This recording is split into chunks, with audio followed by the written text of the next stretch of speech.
Ilmu itu innamal ilmu ibadatul qalbi. Inti dari ilmu adalah ibadah hati. Bagaimana keikhlasan kita?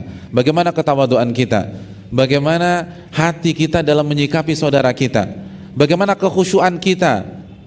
Bagaimana rasa cinta kita kepada Allah? Rasa takut kita kepada Allah? Makanya Imam Ahmad mengatakan, innamal laisal ilmu bikathratir riwayah wa innamal ilmu khasyah. Inti dari ilmu itu bertambah takut sama Allah.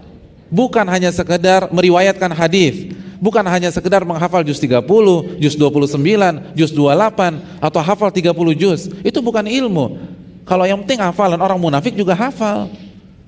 Kalau yang terpenting meriwayatkan hadis dari Nabi, orang munafik duduk di majelis Nabi SAW. Tapi bukan itu inti ilmu. Sedalam apa cinta kita kepada Allah, setakut apa kita kepada Allah Subhanahu wa taala setelah kita belajar, setelah kita mengkaji. Itu inti ilmu. Makanya Allah mengatakan innama yakhsyallaha min ibadil ulama. Dalam surat Fatir Allah mengatakan sesungguhnya yang takut kepada Allah hanya ulama. Makanya setelah itu Imam Ahmad mengatakan inti dari ilmu adalah takut kepada Allah. Dan takut adalah amalan apa?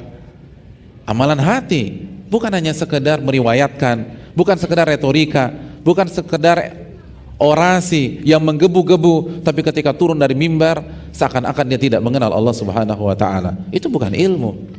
Ilmu itu adalah bagaimana kita menata hati.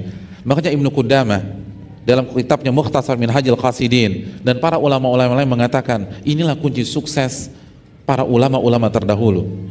Kunci suksesnya adalah kemampuan mereka dalam menata hati sebelum mereka datang ke kajian, saat mereka belajar di kajian, dan ketika mereka pulang ke rumah mereka masing-masing. Inilah kunci sukses. Mengapa Muhammad bin Ismail menjadi Al-Bukhari? Mengapa Muhammad bin Idris menjadi Asy-Syafi'i? Mengapa Ahmad